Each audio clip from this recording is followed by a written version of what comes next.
Okay, good evening, everyone.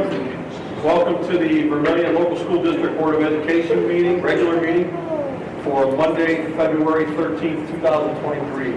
Call the roll, please. Mr. Habermill. Here. Mrs. Innes. Here. Mrs. Buster. Here. Mrs. Skaggs. Here. Mr. Johnson. Here. All members present. Okay, before we move into our regular agenda, our treasurer is going to go through a presentation.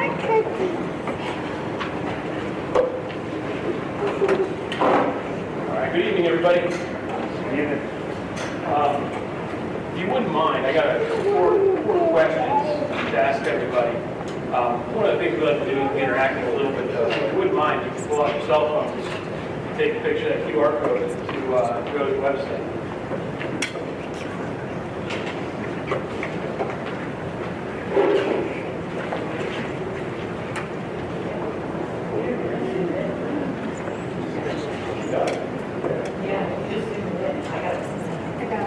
Yeah, if you have difficulty, sometimes zooming in a little bit will help.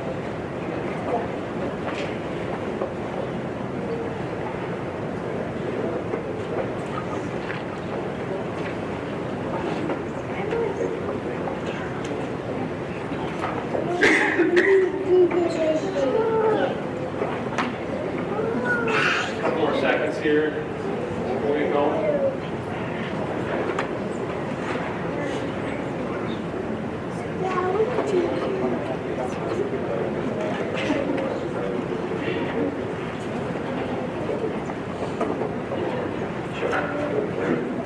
And if you can't use the QR code, you can go to kahoot.it. It's KHOOT.it.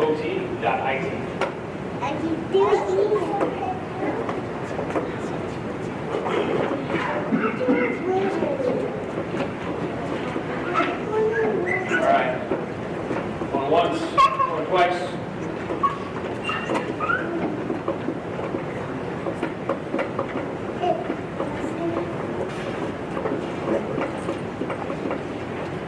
All right, so these questions are going to revolve around our safety and security levy.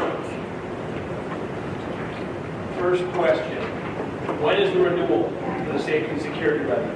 On your phone, you should see these colors, but November 2023 is red, May 2024 is blue, November 2024 is yellow, and May 2025 is green.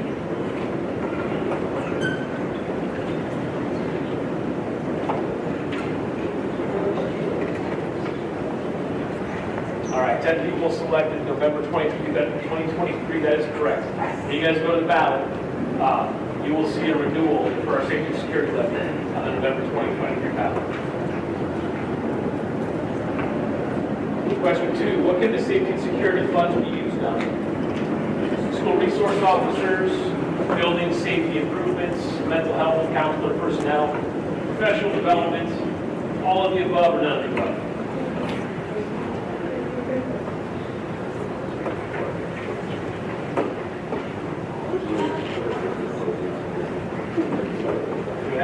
Correct. All of the above. We use our funds for all of these things. We use them to buy telephones, we use them for SRO. We've upgraded our buildings with our video cameras. We've done PD. We've done them all. Will a renewal increase my taxes? Yes or no?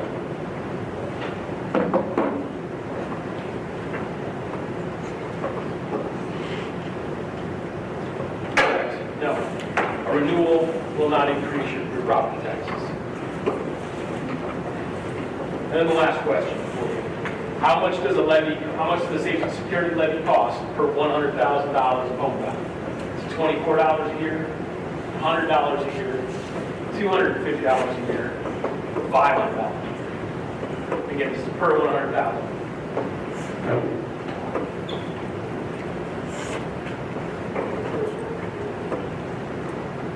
That smart audience, correct. It'll cost actually a little less than $24 a year for the renewal. I believe that is it. If you guys have any other questions regarding safety and security levies, please feel free to contact me. My phone number and my email address is on the website. All right, thank you. Thank you, Bill. Okay, do we have students of the month?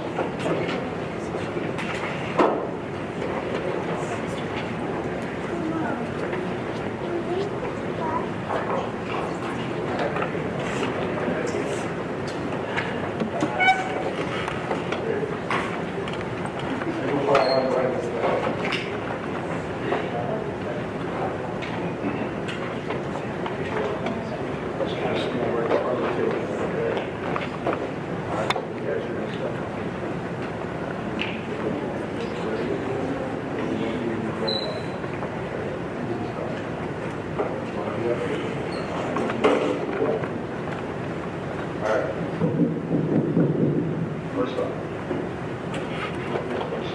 what's your name? I've been. What grade are you in? Who's your teacher? And you want to be awesome. What's your name? Gabriel, Gabriel, what grade are you in? third. Who's your teacher? Mr. Olson, And what would you like to be when you grow up? the Indian 500 car racer. That's awesome. What's your name, bud? Jason, Jason, what grade are you in? second. Who's your teacher? Miss Bailey, And what do you want to be when you grow up? police officer. That's it. Sure. What grade are you in? And who's your teacher? What do you want to be when you grow up? Okay, that's awesome. You still got it? What's your name? Carson, Carson, what grade are you in? second grade. Who's your teacher? Mrs. Pitts, And what do you want to be when you grow up? astronaut. That's great. What's your name, bud? Killian, And what grade are you in? first. Who's your teacher? Mrs. Sprinkle, What do you want to be when you grow up? basketball player. Awesome. Ashley, And what grade are you in? second. Second. Tall, second grade. Who's your teacher? And you will be the father. Excellent. Best you like that, huh? Astronaut, what's your name? Savannah, And what grade are you in? first. And who's your teacher? Mrs. Lux, And what would you like to be when you grow up? a vet. That's what you do. Los Angeles. All right, thank you guys. All right, so can you guys help me with the Pledge of Allegiance? Turn and face the flag. All right. All right, whenever you guys are ready, start us off. I pledge allegiance to the flag of the United States of America and to the republic for which it stands, one nation, under God, indivisible, with liberty and justice for all. All right, excellent job.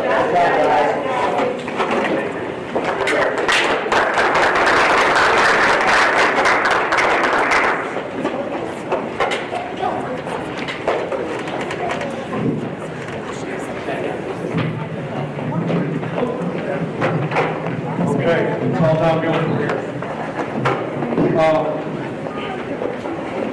We are at item number 4, student liaison report. Today we have Mr. Spears, and he has speech and debate students with him to let us know what's been going on.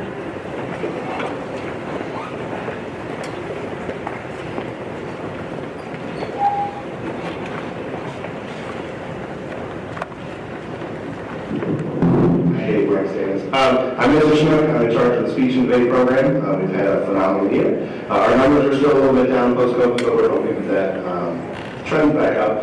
We're super excited. I'm excited to have sophomore Ava Bennett and senior Patrick Anders, two of the more phenomenal members of our team. I'll just really quickly talk about them, and then they can sort of talk about the activity because they're more interesting than I am. Ava Bennett is part of the duo interpretation team, so she and her partner, who just qualified to state 2 weekends ago, the act out scene, and they can't interact with each other. So if one of them were to try to slap the other person, they can't actually physically touch. So they have to have their timing perfect, so as one person slaps, you can see the other person respond. Very, very, very difficult to do, very impressive stuff. And like I said, they qualified to the state tournament, which will be in Austin Town Fitch in March. Patrick also is going to the state tournament. He does a different event. He'll explain all about that. But Patrick, this past weekend, literally 2 days ago, qualified to the national tournament that will be held in Phoenix, Arizona in June. I want to say June 12th. But I'll let them talk because they'll be able to explain things better than I will, and they'll answer any questions you have. So thank you, Mr. Snook. I'd like to say a great thank you for Mr. Snook, Ethan Thomas, and all the other coaches and judges who help out every week. On Saturday, we have a good group of Vermilion judges who come out, support us, support all the schools in Cleveland who do this. My event is congressional debate, as Mr. Snook said. I've done it all 4 years throughout high school. And every week, there are 5 new topics that we have to debate on, so I'm always trying to figure out what speeches are, like, get a gist of topics. And it's funny, I was looking through my Google Doc history today, and there have just been so many different speeches that we've had to work on, and pretty much everyone I've gone to Mr. Snook, I've gone to Ethan, I've gone to some of our other coaches, just get ideas, see how it interacts with each other. And it's helped me learn how to research, it's helped me learn how to navigate Google, navigate case law, navigate the actual Congress and the way that the actual laws are in the U.S. And I've learned that skill, and I feel it's going to benefit me greatly in college with research, with essays, with putting information together. I'd like to say thank you for everyone for supporting this activity, as it's been truly a highlight of my high school career. Thank you, Patrick. Okay, so I'm Ava Bennett. I am on the speech end of speech and debate, and as Mr. Snook said, I am in dual interpretation with a partner, Ava Liskowski, so it's Ava and Ava. And this is my first year in speech and debate, and it's one of the best decisions that I've made. I have grown so much since the beginning of the season. A year ago, honestly, even a few months ago, I wouldn't have been able to be standing up here and talking for all of you today. So it's really helped me become better myself and better for other people. Thank you. Does anybody have any questions for either of them? Congratulations. Proud of you. Congratulations, great job by both of you. Thank you, Mr. Snook. I know what a great program. Great, guys.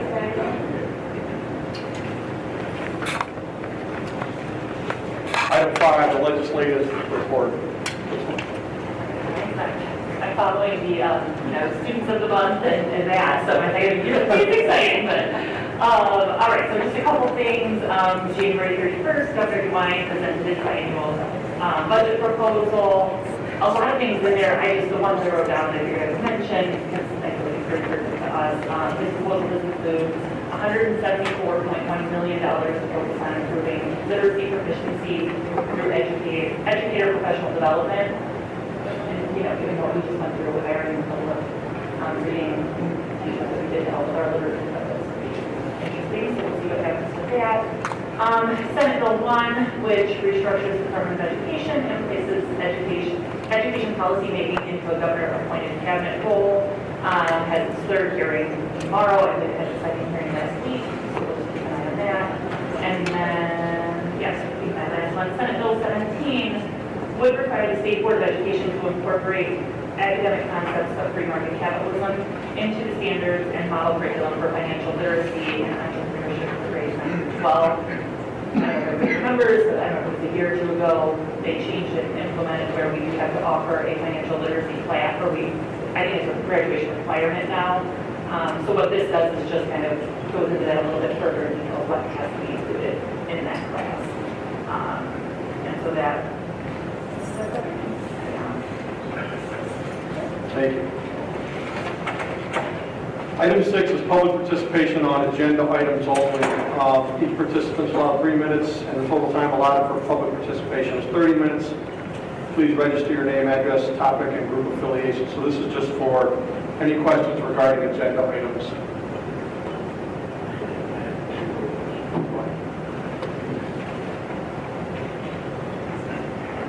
First one, sorry, my name is Joseph Jones, 218 Essex Road.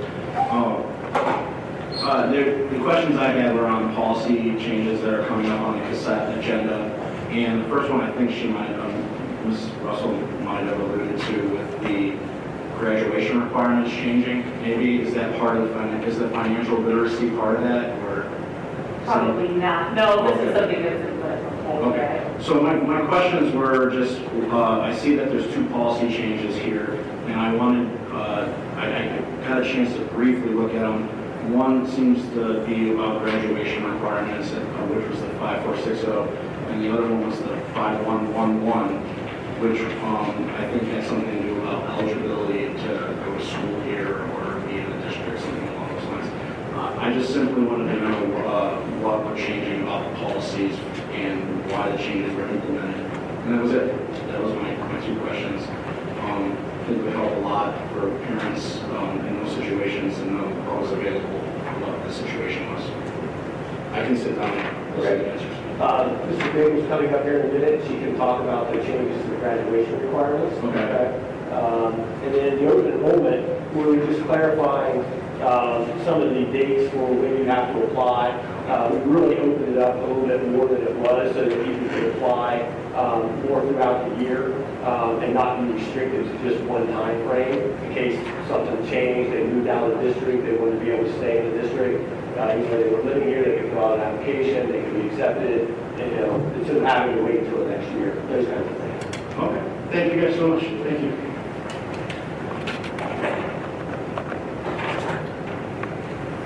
Okay, item 7, presentations. Mr. Bengal?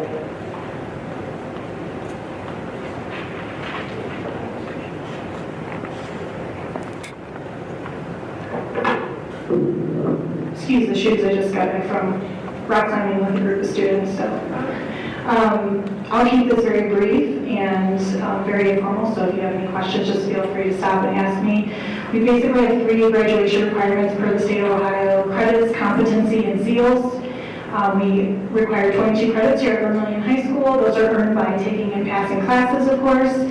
Competency, there's a couple different ways to arrive at competency, but the most common way is to earn a competency score, which is a minimum score on the Algebra 1 and English Language Arts state Ohio tests. And then last is the earning of the seals, and you can do this in a variety of ways. You need a minimum of 2 of those seals, one of which at least has to be issued by the state of Ohio.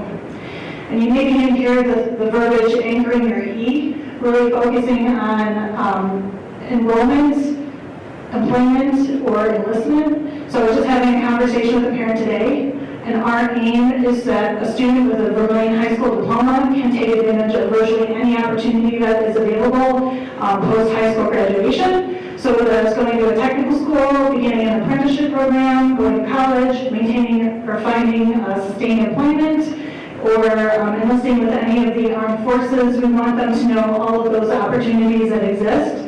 It's for that reason that we are proposing a required career connections class that's to be taken freshman year or sophomore year, starting with the class of 2027. This course will provide an introduction to the major Ohio industries, to name a few: manufacturing, health sciences, and information technology. We also want our students to have the skills to be independent adults, and are trying to balance our course offerings with our academic electives. Crystal, you mentioned financial literacy. That is a mild requirement starting with the current freshman class, although we would like to make that a requirement starting with next year's juniors. Additionally, we are looking at offering a cooking class and a home repair course. These not only build practical skills, but they give students a glimpse of what they might be able to pursue in a joint vocational setting such as e-hobby. And I believe everybody on the board received kind of a summary of the major changes to the course guide. But at this time, if you have any questions about our post-high school preparations, or graduation requirements, or our course guide, I'm happy to answer those for you.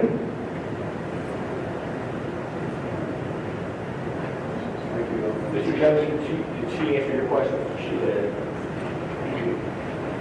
I think it's great that we're getting some of those courses back and just basic skills that we all need. Well, when we look at our electives, they're really super heavy, and academics are great, but academics aren't for everybody.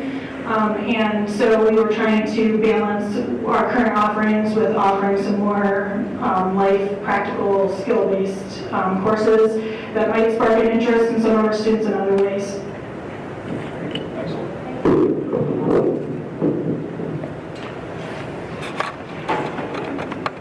Item 8 is the superintendent's report and/or recommendations. There's another policy in there that's being recommended for first reading, and if it's passed, we will create a student board member program, which I've had a lot of experience with in the past.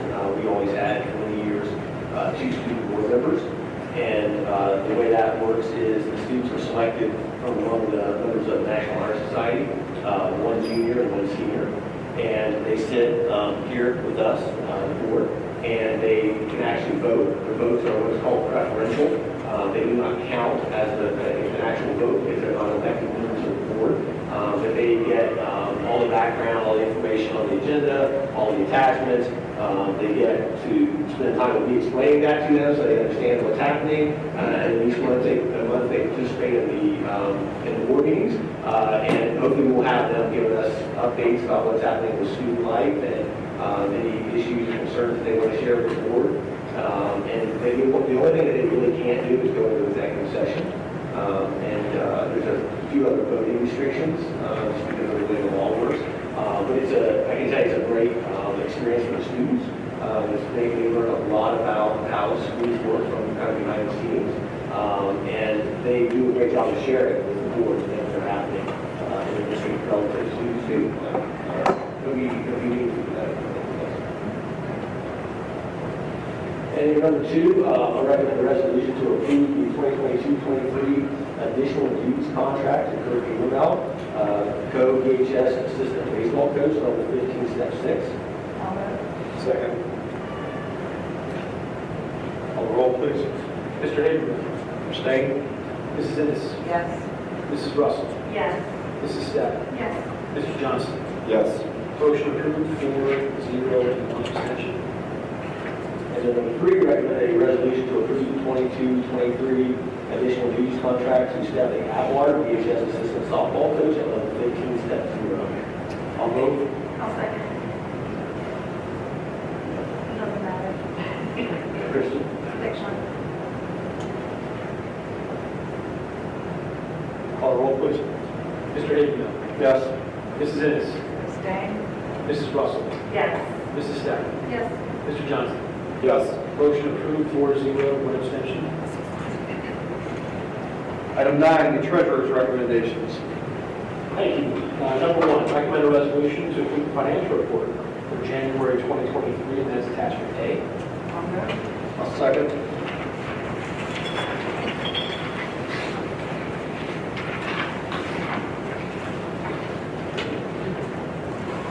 Right, looking at the general fund revenue by month, through the month of January, the district received $11.6 million in the general fund compared to $12.2 million at this time last year and $12.2 million in fiscal year 21. Last year, the district received a one-time lump sum payment from ODE from the Fair School Funding Plan conversion in the amount of $607,000. Similarly, in fiscal year 21, the district received a one-time refund from Bureau of Workers' Compensation in the amount of $236,000 and also received a federal funding subsidy in the amount of $353,000. As such, the district is on pace to collect slightly below its historical average revenue. Moving on to food service through the month of January, the district received $432,000 in food service compared to $505,000 this time last year and $212,000 fiscal year 21. Despite food service not being 100% subsidized by the federal government last year, our revenue has been higher than forecasted due to increased participation. So, really good job on our food service personnel for changing the menu and getting more and more students to participate in that. They're driving up the revenue for that. Looking at all funds through the month of January, the district received $13.1 million in all funds compared to $13.6 million this time last year and $13.2 million in fiscal year 21. The district is on pace to collect slightly below its historical average revenue. Moving on to the expenditure side, looking at the general fund through the month of January, the district has expended $15.9 million in the general fund compared to $12.2 million at this time last year and $14.2 million in fiscal year 21. So far this year, the district has spent $2.9 million more in salaries than the previous year. Because we reclassed 1.9 million from the ARPS, the remaining salary increase, which is $986,000, was moving staff from a bi-weekly to a bi-monthly pay, as well as negotiated increases. Likewise, our retirement and our insurance benefits have increased, creating an additional $246,000 in expenditures this year compared to last year. Also, purchase services are $325,000 more this year than they were last year at this time. This is really twofold because the district entered into an additional lease for Apple products at the beginning of the year for $100,000. And also repaired the baseball and softball fields for $264,000. However, that $264,000 is a loan and will be repaid back by the this year, we also purchased a bus for $109,000, which we didn't buy last year. In total, the district has spent $3.6 million more from the general fund compared to the same time last year. However, I will note, last February, we made a transfer. Remember, we established an 070 capital projects fund, and we made a transfer of $2 million from general fund to that capital projects fund. When we do that will show up in these financials next month. And so when I say we're $3.6 million more, it's that $2 million transfer hasn't kicked in yet. So it's $1.6 million, and it hopefully that'll keep going down because we continue to finish it. Looking at food service expenditures through the month of January, the district expended $505,000 in food service compared to $489,000 this time last year, $336,000 in fiscal year 21. Negotiated salary increases and the cost of food are the main drivers for this increase. As such, we will closely monitor the health of the food service fund throughout the year. And lastly, looking at all funds through the month of January, the district has expended $18.3 million compared to $15.7 at this time last year and $15.7 again in fiscal year 21. The district is on pace to spend more than its historical average for reasons mentioned in the general fund spending. And cash, we'll look at the cash in the general fund first. Through the month of January, the district has a total of $14.6 million in cash, compared to $15.6 million this time last year, and $14 million in fiscal year 21.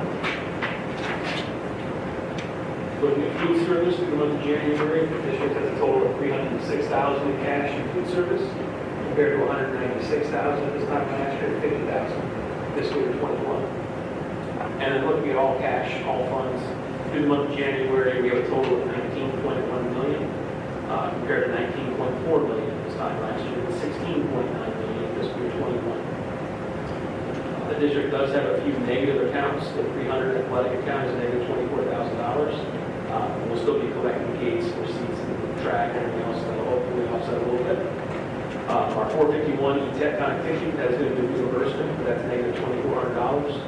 And the rest of these are federal funds, which we will get reimbursed for. Our IDEA Part B fund is negative $36,000. Title I is negative $20,000. Title IV is negative $2,200. Pre-IDEA is negative $1,700. And Title II is $7,500. Again, these are all going to be reimbursed by the federal government, just a matter of timing. Because where our payroll works, it goes on the 30th, and so I don't have time to get that done before we close the month. So we'll always see these negatives until we get those accounts, in which case we'll move everything back to general fund, and we will be charging the federal ones. And lastly, we'll look at investments through the month of January.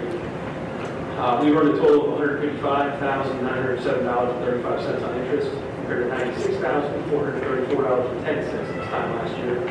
It's a difference of $59,473.25, or 61.7% more interest.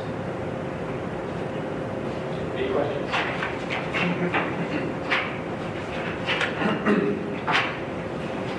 Call the roll, please.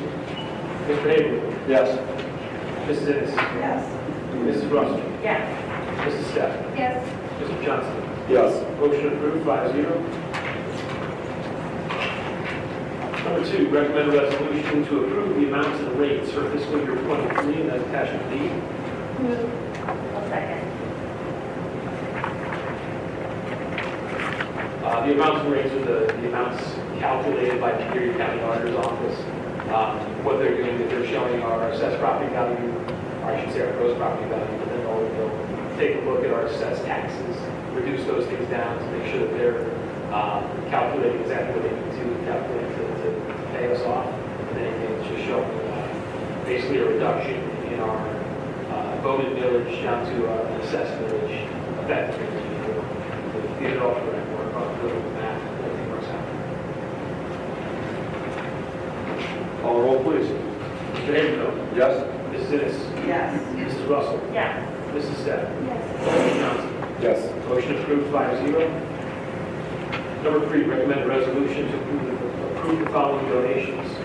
$100 from Debbie Russ for lunch account balances, $2,000 from Anonymous for the bowling fund, $1,500 from Defense Soap to the athletic fund, 200 pairs of baseball and softball cleats from Tammy Gillespie and We Care Closet, $4 anonymous donation to the SMS Principals Fund, and $5,215 from the Athletic Boosters Club for a new high jump pit for the track program. I'll move. Second. Just out of curiosity, is that literally 200 pairs of cleats? Yes, it is. Where do they go? Where do they end up? Interesting. I'll get back to you. No, it's just, yeah, it's a lot of Large donation. A lot of shoes, that's great. No, a lot of outstanding donations, always appreciated. Any other questions?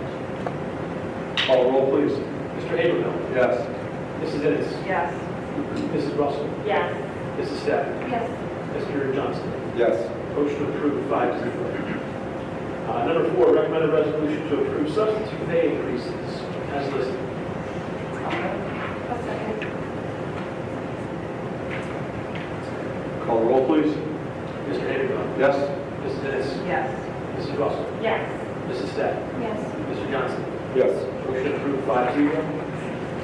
And number 5, recommend a resolution to increase rate of pay from $30 an hour to $40 an hour for the Vermilion Police Department for security detail per their newly established rates for the service. I'll move. I'll second. Call the roll. Mr. Habermill. Yes. Mrs. Ennis. Yes. Mrs. Russell. Yes. Mrs. Steph. Yes. Mr. Johnson. Yes. Motion approved 5-0. Item 10 is a consent agenda. The superintendent and treasurer recommend that the Board of Education approve the consent agenda items. Action by the Board of Education in adoption of the consent agenda means that all items are adopted by one single motion unless a member of the board, the treasurer, or the superintendent requests that any such item be removed from the consent agenda and voted upon separately. Number 1, the minutes of the January 9, 2023 organizational and regular meetings. 2, the revisions to District Policy 5111 for second read. 3, approve the revisions to District Policy 5460 and Student Board Members Policy for first read. 4, approve the 2023-24 membership into the Ohio High School Athletic Association. 5, approve the Washington, D.C. trip November 14th through the 17th, 2023 at a cost of $895 per person to all, open to all members of the classes of 2024 and 25. 6, approve the 2023-2024 VHS course guide. 7, approve the revisions to Addendum A of Dr. Heil's current superintendent contract. 8, approve the following employment actions, resignations, as listed. 9, one-year tutor contract for the remainder of the 2022-23 school year at the special project rate of $34 an hour, not to exceed 77 hours, to Catherine Starwall. Number 10, one-year additional duties contract for the remainder of the 2022-23 school year, to, as listed below. 11, one-year supplemental contract for the remainder of the 2023 or 2022-23 school year, as listed. Number 12, approve the updated experience level of the following contracts as listed below. Number 13, approve the payment of $100 each from the baseball donation fund to the following for assisting with the 2023 youth baseball camp as listed underneath there. Number 14, approve payment of $750 each from the baseball donation fund for assisting with the 2023 season to Gerald Western, Jack Wells, and Josh Buchanan. Item 11, items to be removed from the consent agenda. I'm going to ask that we pull item 12, the updated experience level for the following contracts, just because we don't have the background on that and the reasons for it. So we'll table that and bring it back to the next meeting. Anything else? Okay, call the roll, please. I'm sorry. Hondo. Second. Call the roll, please. Mrs. Carey Johnson. Yes. Mr. Habermill. Yes. Mrs. Ennis. Yes. Mrs. Russell. Yes. Mrs. Steph. Yes. Motion approved 5-0. Item 12, the dates and locations of upcoming board meetings. Meetings will be held at Vermilion High School Commons, 1250 Sanford Street, Vermilion, Ohio, unless otherwise notified. Regular meeting Monday, March 13th, 6 p.m. Regular meeting Monday, April 10th, 6 p.m. Regular meeting Monday, May 8th, 6 p.m. Item 13, public participation. The public participation section of the board agenda is specifically designed for the public to address the board with compliments, concerns, ideas, or questions. The board welcomes your comments. If you wish to address the board regarding a problem, the board will remind you of two things. First, your comments should be factual and respectful of the rights of others. Second, before coming to the board with a specific problem, you should have first addressed the problem with the appropriate teacher, staff member, or administrator. This meeting of the Board of Education in public is for the purpose of conducting school business. Anyone? All right. Item 14, adjournment to executive session. Recommend a resolution for the board to move into executive session for the appointment, employment, dismissal, discipline, promotion, demotion, or compensation of public employees, or the investigation of charges, complaints against an employee or student unless the employer, official, or student requests for a public hearing. I'll move. I'll second. Call the roll, please. Mr. Habermill. Yes. Mrs. Ennis. Yes. Mrs. Russell. Yes. Mrs. Steph. Yes. Mr. Johnson. Yes. Motion approved 5-0. Time is 6:37.